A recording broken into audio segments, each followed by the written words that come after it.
Alors bonjour à toi et bienvenue, je suis Séverine Tessu, thérapeute holistique et ma mission est de t'accompagner à devenir la meilleure version de toi-même en te connectant à ton soi profond, à ton âme. Le but étant de t'aider à guérir de tes peurs, de tes blocages, de tes blessures et de tout ce qui t'empêche d'atteindre tes plus hauts potentiels. Je te retrouve aujourd'hui pour voir un petit peu ce qui s'est passé post-week-end.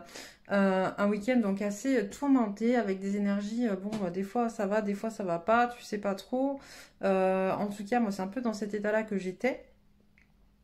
Un peu de colère, un peu de peur, un peu voilà des remontées comme ça encore. Et en même temps, c'est ce qu'on travaille actuellement avec le mois de novembre, hein, avec les énergies du mois de novembre, et qu'on va travailler avec les énergies aussi de la nouvelle lune en Scorpion le 15 novembre. D'ailleurs, pour ceux qui ne sont pas encore inscrits, donc le soin collectif aura lieu le 17 novembre. Tu peux encore t'inscrire à la newsletter qui arrivera demain. Dans ta boîte aux lettres, tu as le lien sous la vidéo. Voilà, voilà. Donc, écoute, on va aller se retrouver devant les cartes pour voir ce qu'il en est. Allez, hop, c'est parti. Donc, on me dit une guidance en miroir, féminin, masculin d'un côté. Voilà, comment... qu'est-ce qui s'est passé ce week-end? Comment ça s'est passé? C'est quoi les énergies? Qu'est-ce qu'on a à dire? Voilà, qu'est-ce que vous allez dire au féminin, au masculin par rapport aux énergies de ce week-end, à ce qu'il en est aujourd'hui. Hop, on y va. Ouais, féminin là, masculin là, c'est ça? Ok. Allez. Féminin. Alors, est-ce que... Hop, je redécale un petit peu. Attends, je vois que c'est pas très... Hop. Allez, hop, c'est mieux comme ça. Alors... J'ai des féminines qui ont passé le week-end un petit peu à réfléchir à des choix qu'elles avaient à faire par rapport à leur abondance, d'accord? Elles ont envie que ça arrive, elles ont envie que ça bouge. Elles sont vraiment en train de travailler ces énergies-là, elles ont conscience qu'elles doivent faire des choix. Et pour l'instant, on me dit, voilà, ça a été un peu la réflexion du week-end. Les choix sont pas encore définitifs, mais il y a quand même des pistes qui se mettent à jour. On a une féminine vraiment qui reprend de la force et du pouvoir par rapport à ses blessures de cœur, par rapport à son autre. On a une féminine qui se positionne, hop, et on a une féminine qui, comment dire, ouais, qui cherche un peu plus d'équilibre en fait. Voilà. Ok. Donc voilà, on a une féminine qui ce week-end c'est un peu plus connectée, c'est un peu plus ancré. J'entends c'est un peu plus connecté à ses énergies masculines d'ailleurs, tu vois. A un peu lâché prise finalement. On est toujours dans la recherche de cet équilibre entre les énergies universelles et les énergies telluriques, entre le féminin, le masculin, entre le côté très terre à terre et le côté très perché entre guillemets. Ouais, voilà, ce week-end, on a encore été dans cette recherche-là d'équilibre entre les deux, encore une fois.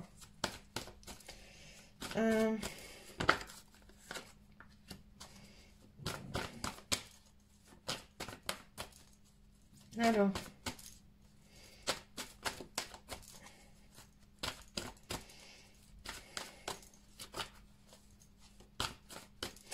Ouais, c'est pareil. J'entends des... Ok. J'entends des féminines aussi qui, pour pouvoir aller vers leur abondance, finalement, se déconnectent un petit peu de l'amour universel, de l'amour inconditionnel, dans le sens où, pour pouvoir dire ce qui doit être dit, il faut qu'elle se déconnecte un peu de ses émotions, en fait. D'accord?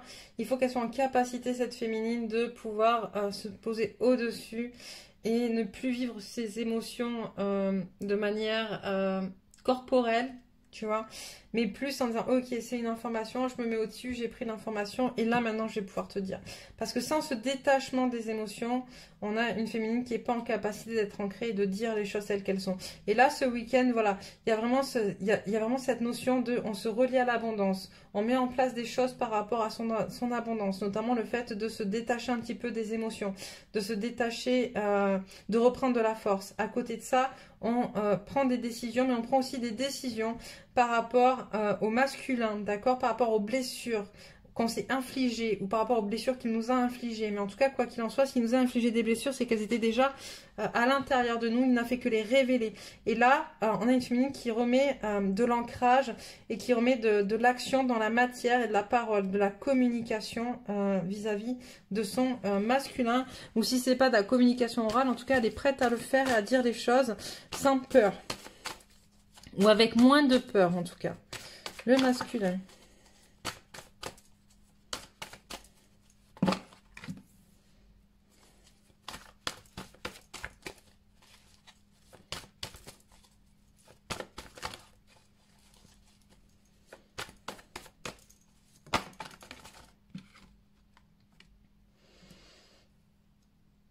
Ouais, j'ai un masculin qui a vraiment peur, en fait. Donc, qui se détache du contrat karmique dans le lien. D'accord? Donc, c'est plutôt pas mal. Mais je ressens quand même la peur de ce masculin, en fait. Le fait que la féminine soit en capacité de pouvoir dire les choses aujourd'hui et se soit elle-même détachée de ses propres peurs, finalement, vient impacter le masculin qui, lui-même, finalement, donc se détache, essaie, en fait, de se détacher un petit peu de ses émotions face au lien, en coupant justement les liens toxiques qu'il y a dans le lien, parce qu'il peut y avoir aussi des liens toxiques, hein, des liens karmiques dans le lien. Et mais c'est surtout pour c'est surtout pour se protéger finalement. Il manque encore le côté authentique et objectif de ce détachement, d'accord? C'est plus de la protection, j'entends, que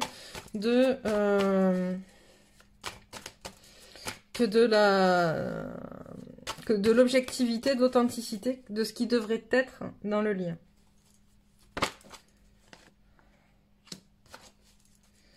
Alors... Ouais, tu vois, on a le masculin, il a peur en fait d'être trompé, il a peur de s'être trompé. On a un masculin qui... De voir sa féminine. En fait, le masculin, j'ai des masculins, je ressens des masculins qui ont toujours vu leur féminine dans l'amour inconditionnel. Ok. Et là, on a des masculins qui prennent conscience que la féminine, justement, se détache un peu.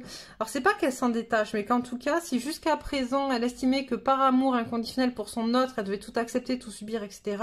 Là, on a une masculine qui prend conscience que la première personne qu'elle doit aimer de manière universelle, c'est elle. Et donc, du coup, elle reprend sa place, elle se positionne, et ça perturbe le masculin qui, lui, du coup, est en train... Et pas complètement... au clair avec qui il est, avec son je suis, et qui a peur, qui n'a pas encore réglé justement ses problèmes avec son passé, et qui a peur que la féminine se foute de sa gueule. J'entends, je m'excuse pour le mot, c'est vraiment ce qui est dit. Les masculins ont peur que la féminine se foute de sa gueule, en fait, parce que trop encore ancré dans d'anciennes histoires non réglées, d'autres histoires sentimentales, ou encore attachées à des énergies tierces qui ont pu encore une fois de plus manipuler, puisqu'on l'a vu ce week-end. Le masculin prenait conscience des énergies tierces et de leur manipulation. Mais peut-être qu'une fois encore, il y a tout ce travail-là qui est en train de se faire et de se défaire et de se refaire et de se défaire, qui fait que le masculin, voilà, il est un peu... il sait pas trop, quoi. Tu vois, il est un peu le cul entre deux chaises, j'entends. Hop. Mais on a un masculin qui travaille, hein, qui travaille vraiment à la... comment dire ? À la recherche d'un équilibre pour lui et pour sa famille, pour la famille qu'il veut construire, tu vois, c'est ça. Et il essaye vraiment de regarder le côté positif des choses, parce qu'il a compris qu'il était lui aussi responsable du déséquilibre dans ce qu'il voulait créer, finalement. Encore un peu, non, pas avec celui-là. Ok, qu'est-ce que je prends, celui-là? Ok, féminine.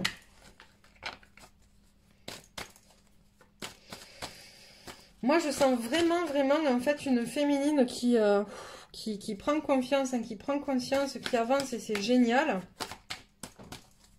Hop. Voilà, on a une féminine qui va vers sa fusion, sa propre fusion, mais aussi la fusion à son autre. Hein, mais en premier lieu, c'est une fusion qui est individuelle avant d'être dans le couple sacré. Voilà, on a une féminine qui est en train d'assumer son contrat d'âme, son contrat d'incarnation. Voilà. Hein, son contrat de s'aimer soi, d'être dans l'amour universel et inconditionnel. Voilà, on a la meilleure carte du jeu. On me dit stop pour la féminine. Donc on a vraiment voilà, une féminine qui a beaucoup travaillé, qui a bien avancé et c'est génial. Hein, il faut continuer comme ça. Alors il y a des hauts et il y a des bas, c'est normal. Et ça ressort encore une fois l'adversaire sur le masculin. On a la tromperie, l'adversaire. Qu'est-ce qui se passe?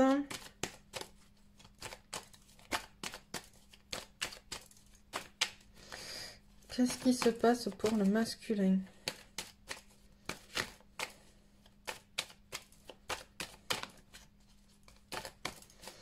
Ouais, j'ai l'impression qu'il y a encore des petites graines qui ont été plantées, mais qui vont pas faire effet, tu vois.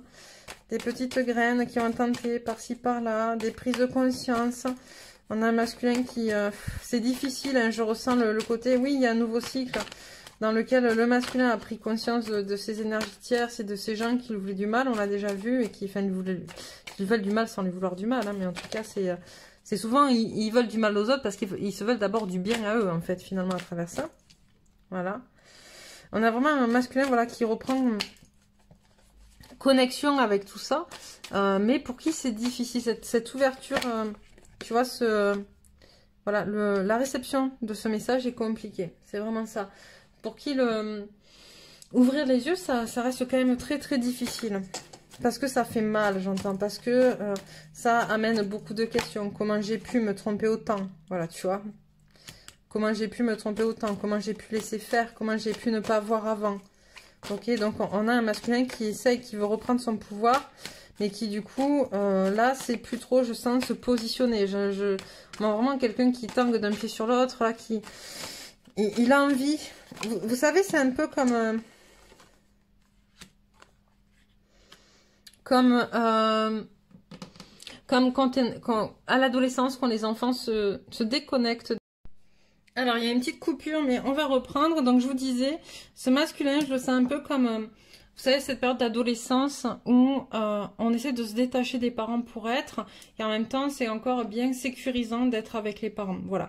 Et c'est vraiment ça, en fait. C'est on a un masculin qui avance vers son autonomie d'homme pour être un homme, d'accord, un être humain, un homme à part entière et ne plus être dépendant de qui que ce soit ou de quoi que ce soit, mais en même temps qui culpabilise de laisser ses énergies tierces en fait, parce qu'elles ont mis beaucoup de culpabilité aussi dans l'histoire, dans le schmilblick, hein, donc du coup voilà. On a derrière, donc du coup c'est là où je m'étais arrêtée avant de me rendre compte que la caméra était coupée, la carte de la naissance et du papyrus. Et on me dit, en fait, on a quand même un masculin qui va vers lui, vers un renouveau, vers un équilibre. On a l'équilibre masculin-féminin qui est là. On a le 5 qui est aussi l'équilibre. Voilà, on a le contrat. On a vraiment un masculin qui navigue vers lui, qui va vers lui et vers qui il est et ce qu'il est. Et pour ça, on lui demande de travailler le pardon. Se pardonner lui, arrêter de culpabiliser et pardonner aux énergies tierces aussi ce qu'il en est. Donc, je vais prendre celui-ci. Qu'est-ce qu'on a à dire? Alors, pour le lien. Ok, pour le lien.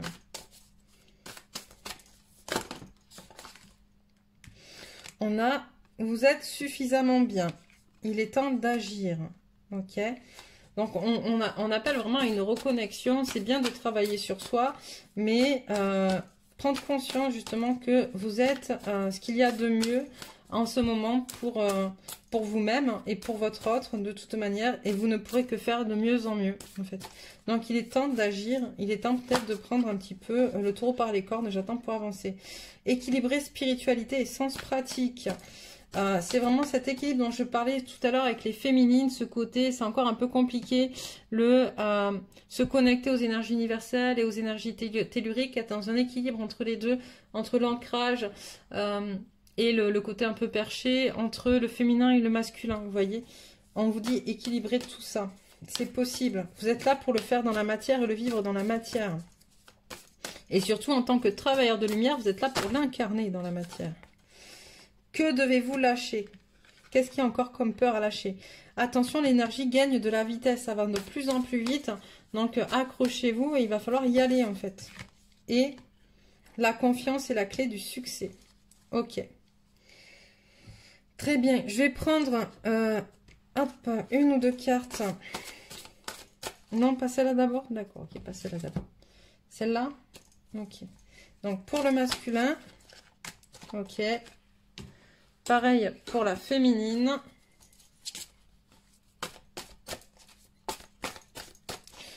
Hop, quelques conseils. Voilà. Allez hop. Alors, on a commencé avec le... Ah, je crois que j'ai un peu décalé.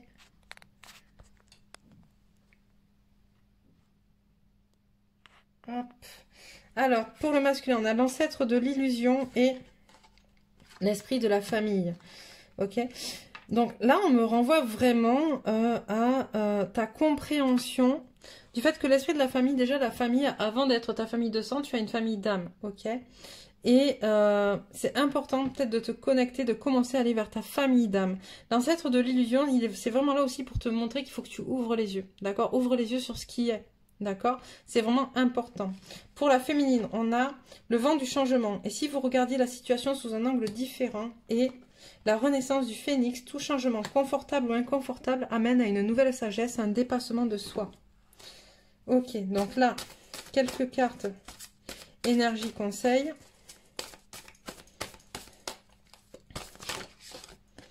On a la conscience. Celle-là aussi, ok, celle-là aussi. La conscience qui dit la fréquence de la conscience renforce notre capacité à concentrer notre attention sur tous les aspects multidimensionnels qui surgissent pour les inclure dans notre réalité. La magie, j'adore cette carte, l'âme agit. La fréquence de la magie renforce notre capacité intrinsèque à évoluer, à quitter cette dimension pour nous diriger vers des possibilités et des expressions aussi vastes et intenses que nous l'imaginons. Il suffit pour cela de croire en leur manifestation. Et chakra du plexus solaire, la fréquence du chakra du plexus solaire, la fleur de vie jaune renforce la perception que nous avons de nous-mêmes, notre pouvoir personnel et notre volonté, ainsi que la connaissance de notre personne et de notre contribution au tout. Donc voilà pour aujourd'hui. J'espère que ça t'aura parlé. Dis-moi, hein, dis ce qu'il en est pour toi, c'est important. Je dis toujours communiquer entre nous. La fluidité du lien dans le collectif, c'est extrêmement important. Donc n'hésite pas à commenter, à partager, à nous dire ce que tu vis, où tu en es, ce que tu en penses, si ça te parle, si ça te parle